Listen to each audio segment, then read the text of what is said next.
kita dari bangun tidur sampai kita terlelap kembali itu kita akan memproduksi dan menghasilkan sampah. Tapi kalau kita memilahnya, kita bijak mengolah sampah, maka sampah itu akan kembali tidak semuanya ke TPA. Ya. Tapi bisa kita olah dengan baik.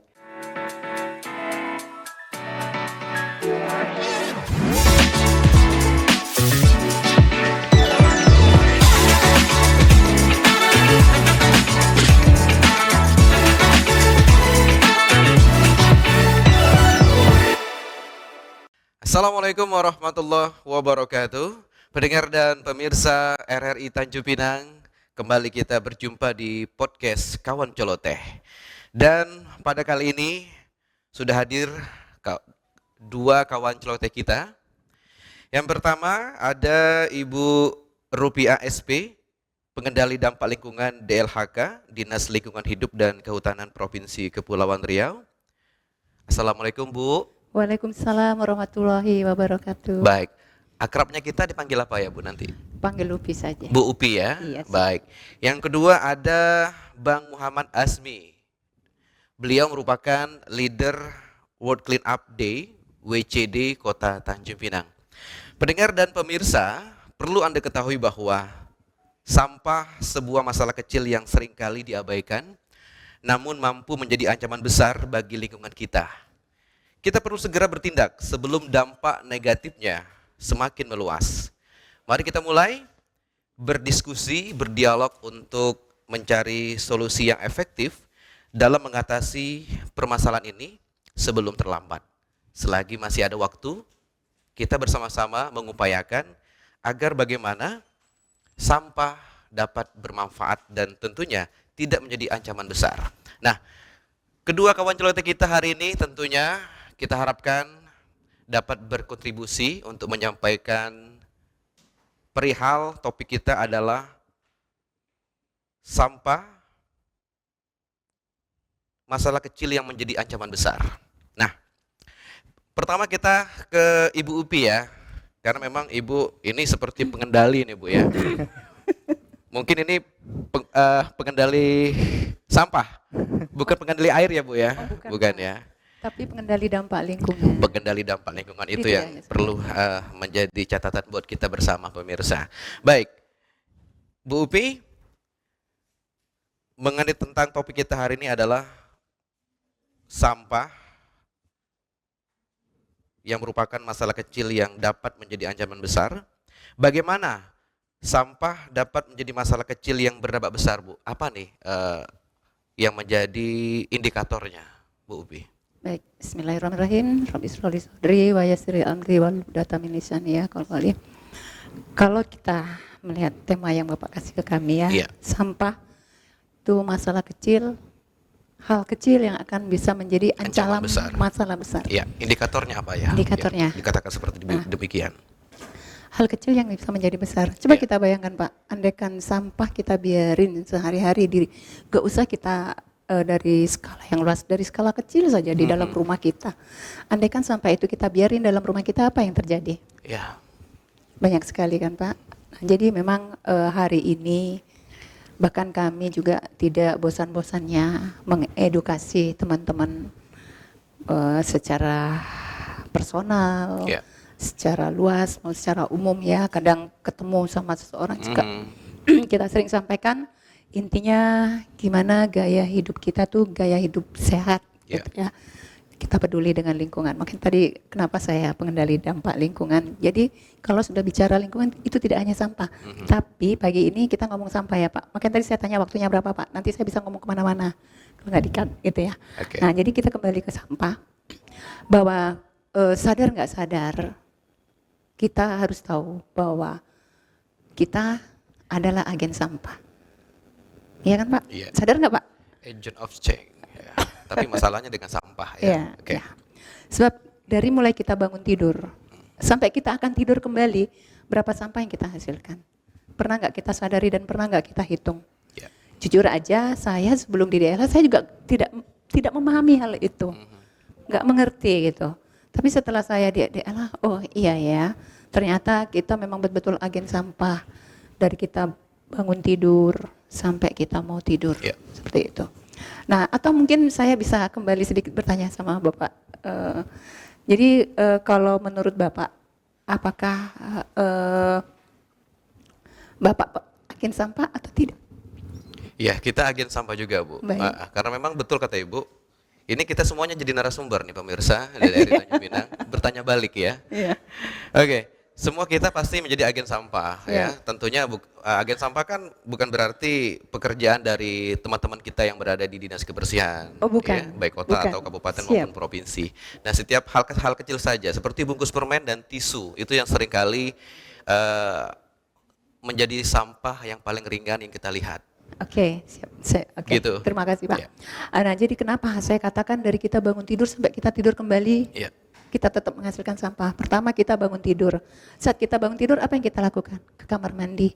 Ngapain kita sikat gigi loh? Bu, kok ada sampahnya sih? Kita kan hanya kamar mandi cuma sikat gigi doang. Iya. Kan habis Pepsodentnya kebuang, bukan sampah kan? Tapi perlu diingat, apakah Pepsodent yang kita beli dari supermarket itu hanya Pepsodent doang? Tidak kan? Ada bungkus plastiknya, ada bungkus kardusnya. Nah, itu sampah yang saya maksud. Iya, ada struknya. Struknya. Nah, itu. Di situ maksud saya sampah. Ya. Sampai kita mau tidur. Saat kita mau tidur, khususnya nih, kita mama nih, ibu-ibu, pasti bersihin muka. Bersihin wajah, bener nggak? Nah, itu juga ada sampahnya. Ya. Ada kan? Nah, belum lagi aktivitas lain seharian yang kita laksanakan.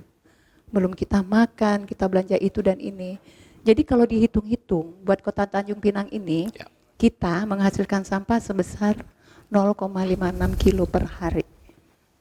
Per hari. Karena kita masih kota sedang, seperti itu. Itu tanpa kita sadari. Oke. Nah, dan itu belum kita pilah.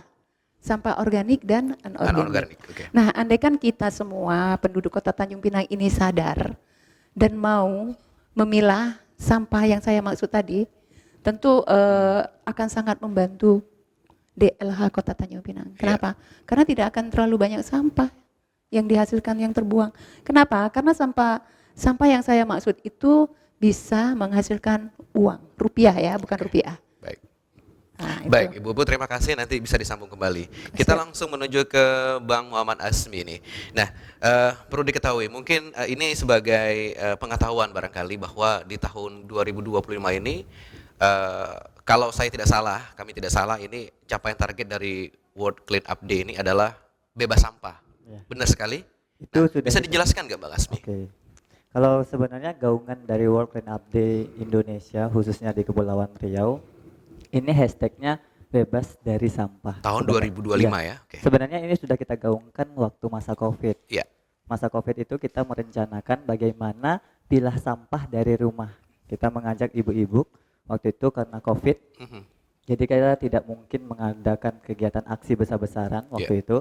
Jadi kita mengajak masyarakat pada umumnya pada tahun 2021, 2022 sampai 2023 baru kita bisa melaksanakan aksi. Kita mengajak pilah sampah dari rumah. Sebenarnya pilah sampah dari rumah ini berdampak baik sebenarnya. Benar kata Bu Upi tadi mengatakan bahwa kita dari bangun tidur sampai kita terlelap kembali itu kita akan memproduksi dan menghasilkan sampah. Tapi kalau kita memilahnya, kita bijak mengolah sampah, maka sampah itu akan kembali tidak semuanya ke TPA. Ya. Tapi bisa kita olah dengan baik.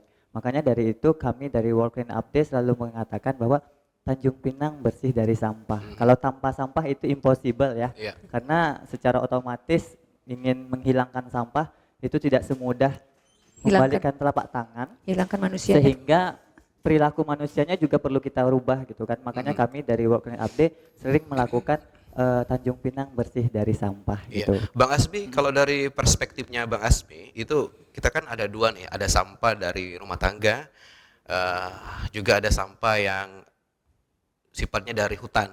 Tadi dari Bu Upi kan ada lingkungan hidup dan hutan. Nah, dari kedua potensi ini, Bang Asmi, apakah kedua masalah ini merupakan potensi yang sangat besar atau keduanya ini sangat berpengaruh menjadi ancaman besar untuk ke depan apabila tidak dilakukan saling menjaga kebersihan dan ini menjadi kegiatan bersama.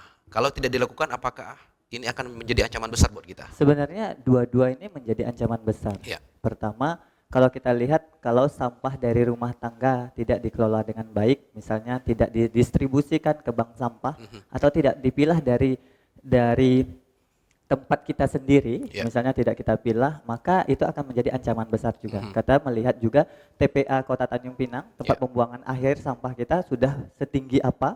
Coba dilihat di Ganet sana, sudah berapa ribu yang masuk, apalagi di bulan Ramadan, itu meningkatnya plastik terus meningkat.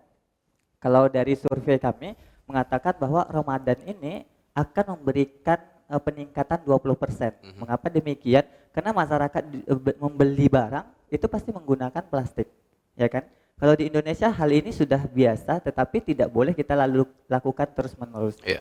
Kalau dari hutan mungkin sampah-sampahnya hanya sampah-sampah daun dan sebagainya ya. Kalau seandainya ada penebangan itu akan memberikan ancaman besar bagi kita sendiri. Kalau seandainya daun itu biasanya bisa terurai dengan cepatnya. Makanya dua ini menjadi ancaman besar sebenarnya tidak hanya untuk kita tetapi untuk masa depan kita. Ya, Bu Upi, tadi juga dibahas nih masalah sampah. Nah, tentunya sampah itu kan ada dampak-dampaknya. Di antaranya adalah dampak secara lingkungan dan dampak secara kehutanan. Nah, dari segi kehutanan itu sampah atau dampaknya seperti apa, Bu? Baik. Sebelum saya ngomong sana mungkin Iya. saya akan sedikit meluruskan terkait dengan TPA karena TPA, memang sudah tempat kewajiban. pembuangan akhir, Bu ya. Nah, Oke. mindset inilah yang harus kita rubah dan mungkin ini juga harus disampaikan ke masyarakat luas bahwa TPA itu sebenarnya bukan tempat pembuangan akhir, tapi tempat pemrosesan akhir. Karena mindset kita pembuangan, makanya kita senang sampah itu kita buang, kita buang, kita buang. Betul. Sehingga menumpuklah menjadi gunung. Jadi harus bukit. diubah mindset tersebut. Tapi mindset Oke. kita dan memang dari kementerian itu bahasanya bukan pembuangan tapi Iya. pemrosesan. Dan seharusnya yang diproses di sana itulah sampah yang sudah tidak ada nilainya. Ya. Sampah yang tidak ada manfaatnya. Baru kita bawa ke TPA seperti yang disampaikan oleh Pak Azmi tadi. Kita harus belajar memilah sampah dari rumah karena sampah itu masih ada nilai ekonomisnya. Bisa menjadi sumber penghidupan bagi masyarakat tertentu. Berarti harus diolah sampah tersebut ya. Ya, karenanya kita harus mengelola sejak dari rumah. Sejak dari rumah kita Secara mengelola. sederhana, Bu, cara pengelolaan sampah dari rumah itu seperti apa, Bu? Baik, satu, kita lakukan pemilahan. Sebelum sampai ke situ saya inikan sebentar. Tadi kan Bapak menanyakan terkait dengan sampah yang bersumber dari hutan dan Iya. sampah yang berasal dari sampah rumah tangga. Iya. Kalau kami terbiasa menyebutnya sampah rumah tangga dan sampah sejenis sampah rumah tangga. Bingung kan? Nggak usah bingung saya. Saya kasih penjelasan sedikit. Iya, silakan, Kenapa? Bu. Jadi kalau sampah rumah tangga yang dikatakan sampah rumah tangga itu memang sampah yang murni, yang asli berasal dari rumah kita masing-masing, rumah tinggal kita, Iya. rumah kita tidur. Tapi kalau yang disebut sampah sejenis sampah rumah tangga, nah itu adalah sampah yang dihasilkan dari perusahaan, pabrik dan lainnya. Tapi kenapa masih disebut sampah sejenis sampah rumah tangga? Karena memang sampahnya sampah rumah tangga, hanya yang menghasilkan itu bukan rumah tinggal. Iya. Nah, jadi di situ kita membedakan. Satu, kedua terkait dengan sampah tadi yang disampaikan, saya kembali lagi bahwa sebenarnya sampah itu kita golongkan menjadi 3 atau 4 ya. 1 sampah organik, 2 sampah anorganik, 3 sampah limbah B3 atau yang mengandung limbah B3 dan sampah infeksius. Nah, tenar-tenarnya sampah infeksius itu saat COVID. Itu sampah infeksius terkait dengan masker dan lain sebagainya ya, Iya. Mas ya. Limbah B3 kita udah jelas. Sampah yang mengandung B3, contohnya seperti baterai, terus kaleng baygon dan hal-hal seperti itu. Kaleng kemasan Wipol dan lain Iya, sebagainya. memang itu Mengandung sampah-sampah B3. yang lambat terurai ya. Bukan Termasuk lambat tidak terurai, Pak. Itu berbahaya. Itu berbahaya. Namanya juga limbah B3. B3 berbahaya, beracun dan berbahaya.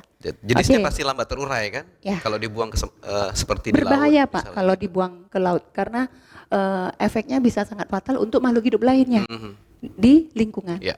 Oke. Terus kita kembali ke sampah organik dan anorganik. Nah, kebanyakan dan memang pada umumnya secara umum kalau dari hutan, sampah yang dihasilkan itu adalah sampah organik. Sampah yang memang sudah terurai di sananya, di alam. Artinya tanpa kita lakukan pengelolaan, dia akan terurai. Berbeda dengan sampah anorganik yang berasal dari rumah tangga tadi. Ya. Contohnya plastik dan lain sebagainya yang butuh waktu ratusan tahun untuk terurai. Ya. Nah, kembali ke rumah tangga, Rumah tangga juga ada menghasilkan sampah organik dan anorganik. Contohnya sampah organik, sisa makanan, sisa nasi kita, Iya. sisa sayur, lauk pauk, daun dan lain sebagainya. Nah, kalau memang kita sudah sadar untuk mengelola sampah organik dan anorganik, bersihlah sampah kita, zero waste. Tapi itu tidak mungkin. Kenapa? Karena memang mindset dan edukasi yang sangat kurang di masyarakat. Ya. Kami menyadari, kami memang dinas lingkungan hidup, tapi kami sangat menyadari keterbatasan kami. Keterbatasan dalam menyampaikan informasi, Ya. untuk mengedukasi masyarakat itu sangat kecil. Apalagi kita yang terdiri dari 7 kabupaten kota dengan keterbatasan SDM juga anggaran, itu sangat impossible. Baik. Tapi dengan adanya mungkin kita bekerja sama, saling Ada sinergi ya, bahu-membahu, sinergi kerjasama. antara seperti inilah contohnya. Oke. Nah, saya berharap informasi-informasi ini akan sampai ke masyarakat dari kelas bawah sampai kelas menengah. Hanya saja nanti jika informasi sudah sampai kan kembali ke mindsetnya lagi Ya. seperti apa. Oke, kita kembali ke Baik. sampah organik tadi ya. Oke. Sampah organik tadi sebenarnya juga masih bisa dimanfaatkan karena di beberapa bank sampah di Kepri ada beberapa pengusaha maggot. Maggot tahu ya Mas ya? Nanti kita bahas sendiri. Ya. Kalau masalah maggot. Nah, kalau Pak Azmi itu sudah bukan barang asing. Ya. Justru peternak-peternak maggot kita itu kekurangan bahan baku, bahan organik sampah itu untuk memberi makan kepada maggot-maggotnya.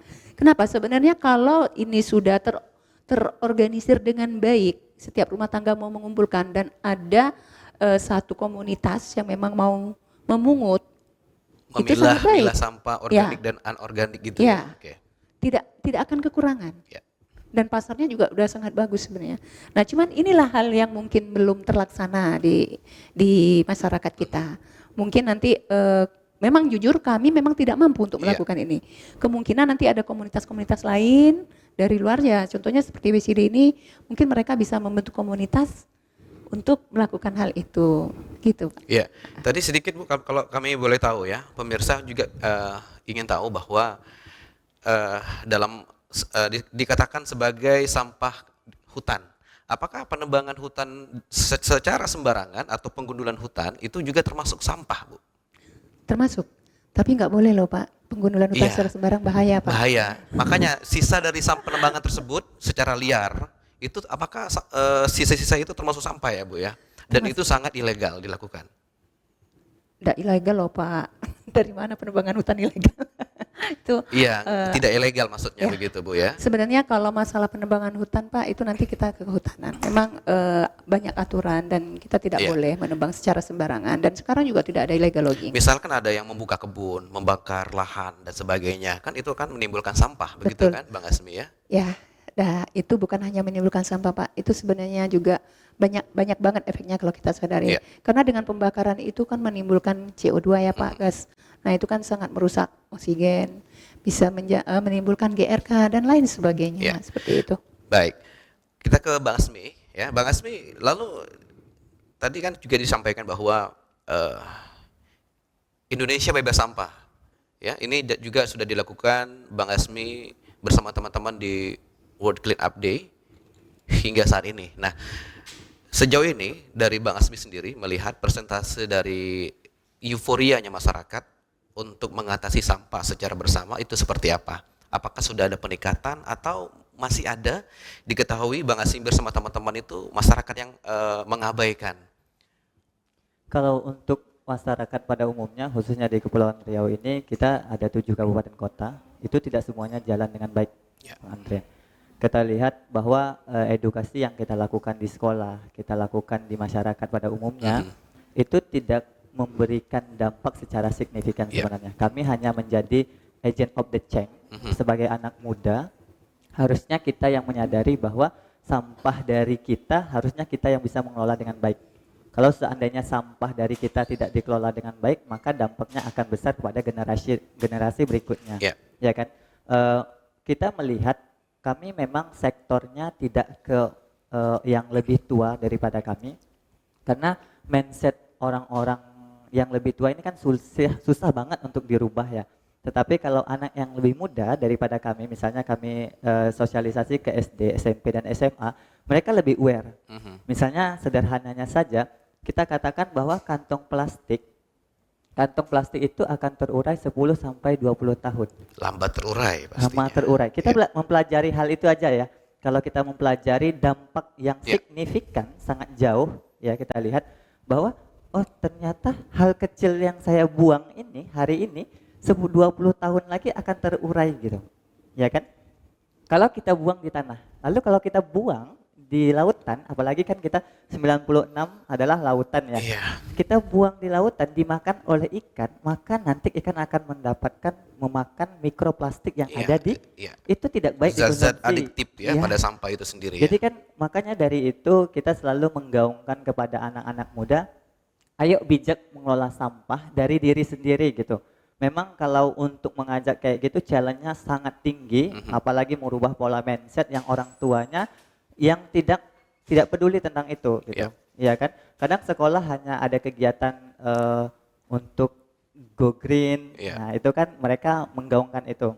Tetapi kalau dapat tidak hanya gaungan itu saja, tetapi dari rumah, dari ibu kita, dari bangun tidur, kita mengajarkan kepada keluarga kita bagaimana kita bijak dalam pengelolaan sampah. Itu sih. Kalau mindset itu kami lakukan di sekolah itu ada signifikannya. Ya. Ada perubahannya, mulai memilah sampah misalnya yang mana organik, yang mana non organik, yang mana B3 dan sebagainya, itu mulai teredukasi. Tetapi harapan kita juga tidak hanya dari kita, tapi masyarakat luas memahami tentang ini gitu kan. Bagaimanapun sampah itu dari kita, harusnya kita bijak dalam mengelola sampah plastik Iya. tersebut. Baik, Bu Upi, selain mendaur ulang sampah secara sederhana atau secara efektif itu, apakah memang ada nih solusi yang lain nih agar masyarakat itu bisa nih mampu memproduksi sampah secara ekonomis? Mampu memproduksi sampah. Iya. Daur ulang tersebut apakah mampu untuk memproduksi sampah, dari sampah tersebut Baik. diolah, pasti akan menghasilkan suatu barang atau apa yang Oke. bisa bernilai ekonomis. Siap. Apakah bisa dilakukan secara sederhana oleh masyarakat? Ya, mungkin gini kali Pak ya pertanyaannya. Apakah sampah itu bisa bernilai ekonomis Ya, setelah pastinya dilakukan diproduksi. pengolahan Betul. oleh masing-masing Ya. kita? Bisa Pak, Bisa, tentu ya. bisa, sangat bisa. Justru itu sangat diminta, sangat dianjurkan dan itu memang yang diharapkan oleh pemerintah saat ini. Jadi nanti sebenarnya aturannya itu juga sudah dikeluarkan bahwa sebenarnya dari aturan pertama tahun 2008 itu juga sudah dikeluarkan Pak. Ya. Undang-undangnya bahwa sampah itu menjadi kewajiban kita, setiap orang, bukan hanya kewajiban pemerintah, seperti itu. Nah, salah satu kewajiban kita itu tadi, mengelola sampah dari rumah. Jadi diharapkan dari kementerian juga meminta agar kita mengelola sampah di rumah. Kenapa? Karena dengan mengelola sampah itu nanti akan terjadi circular economy Pak, dari sampah. Oke. Sampah yang harusnya dibuang, tidak bermanfaat, kotor, tidak kita pilah, itu bisa menjadi uang. Nah, di situ akan terjadi circular economy. Kenapa? Kardus contoh Pak ya, kardus. Bisa diolah menjadi apa Bu kalau sejauh ini yang diketahui? Sebentar Pak. Saya cerita untuk circular ekonominya dulu. Ya. Kardus seharusnya yang kita buang nggak ada nilai ekonomi kan Pak, kalau sudah kotor. Ya. Makanya kita kita minta memilah ya, memilah. Kenapa? Sampah itu akan jadi bernilai apabila sampah itu bersih. Karena kalau kita tidak pilah, sudah bercampur dengan kotoran sisa makanan atau apa, kan menjadi kotor Pak. Jadi tidak bernilai. Kita buang. Tapi kalau kita pilah, dia tidak kotor, ada nilainya. Seperti itu. Itulah nanti yang kita pilah, kita kumpulkan, lalu kita setorkan ke bank sampah. Nanti di bank sampah akan ditimbang, akan dihitung, dan kita akan menabung Pak. Jadi ceritanya nanti mungkin kalau untuk bank sampah kita bisa buka sesi baru nanti ya Pak Asmi ya. Nabung emas gitu ya, Seperti dari bank sampah. mengubah sampah menjadi Jadi emas. Ya. Ya, Nanti luar kita biasa. ada Berarti seksi sendiri. harus diolah lebih Kita jauh tidak- dan lebih dalam lagi Nah, prosesnya. jadi Pak, bentuk pengolahan kita rumah tangga dan diri kita sendiri di rumah adalah memilah. Jadi namanya pengelolaan sampah itu kita tidak harus memproses sampah seperti di pabrik, kita bikin bubur kertas atau apa, tidak. Tidak ya? Bukan ke sana mindsetnya. Tapi mindsetnya itu memilah di rumah itu, kita memilah sampah di rumah berarti kita sudah melakukan pengelolaan sampah. kita membuat kompos sederhana di rumah. Saya buat Pak kompos sederhana di rumah. Iya, baik Bu Upi, tentunya masyarakat ini kan kita masih ada yang dalam tanda kutip ya, masih ada yang awam dalam hal Benar. Betul mana sekali. sih sampah organik dan anorganik. Nah, dalam hal ini tentunya masyarakat perlu edukasi. Yes. Sejauh ini dari Dinas Lingkungan Hidup dan Kehutanan, apakah memang sudah pernah atau sudah sering menyampaikan sosialisasi apakah itu di medsos atau secara langsung kepada masyarakat, Bu? Sejauh ini seperti apa? Sejauh ini Pak, kita sudah melakukan. Memang ya, Iya. karena keterbatasan SDM, karena kami hanya bertiga Pak, berempat sama Pak Kabid. Berempat Iya, sama untuk mengurusi seprovinsi Kepulauan Riau ini. kalau berlima bisa jadi grup, Bu. Siap.